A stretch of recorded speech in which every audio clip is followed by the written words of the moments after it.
Parle pour toi. Ne parle pas pour les autres.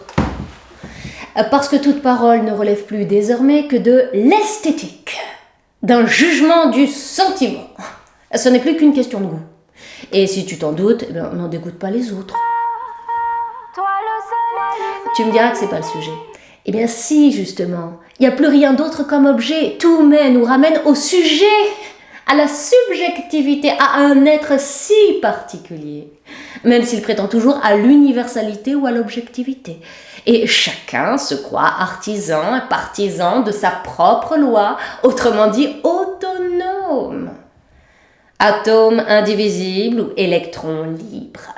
C'est d'une banalité affligeante et désobligeante, parce que chaque sensibilité cherche désespérément à prendre le dessus sur la sensibilité d'autrui, quand elles ne sont pas du même avis, ou que leur émoi ou leur désarroi ne sont pas partagés.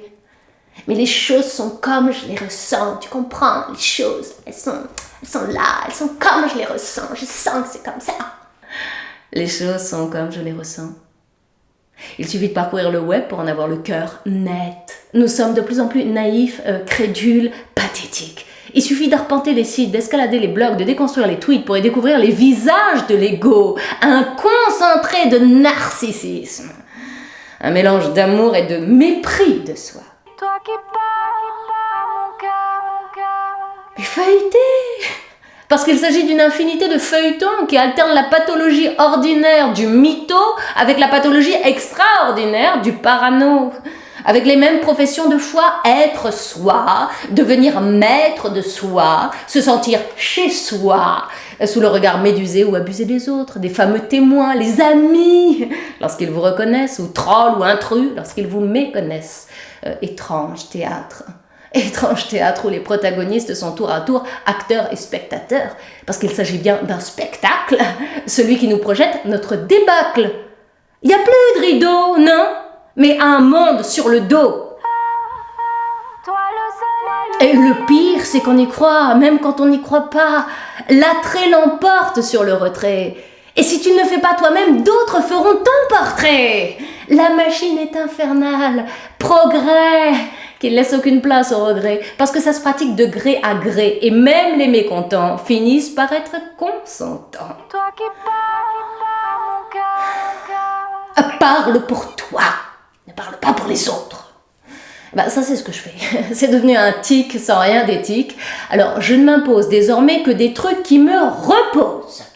Plus d'impératifs catégoriques, non, parce que chacun estime ne rien devoir à personne.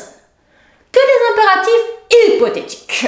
Si tu fais ci, tu obtiens ça comme effet. Et parce que tous les échanges dits gratuits sont intéressés, et donc rarement intéressants. Et le tout, c'est d'avoir le moral, d'être épanoui. Au diable, la morale! Grammaire des subordonnées relatives qui veut voyager loin ménage sa monture. Si A, alors B. Et c'est pareil pour tout l'alphabet. L'enchaînement des sensibilités. Et qui sont elles-mêmes enchaînées à elles-mêmes. Toi le soleil, l'uni. Parle pour toi, ne parle pas pour les autres. Cette recommandation signe la mort de toute parole politique. Tu l'as sans doute remarqué, mais plus aucun discours politique n'est recevable ou redevable. Et quand ça sonne, personne ne décroche, en se disant que si jamais il y a quelqu'un à l'autre bout du fil, il s'est certainement trompé de numéro. Enfin, ça tombe sous le sens, c'est le triomphe du chacun pour soi, et Dieu pour personne. C'est l'âge le plus ingrat qui soit pour l'homme, l'âge du numérique, où nous sommes devenus joignables, certes, mais en même temps négligeables. Tiens, un récent ouvrage américain intitulé « Le siècle juif » de Yuri Slezkine soutient mordicus que c'est l'âge judaïque, celui des Hébreux. Eh bien, si c'était le cas, ça expliquerait le comment, du pourquoi de toutes les démissions catholiques et de toutes les révolutions islamiques. Je parle pour moi, pas pour les autres, cela va de soi.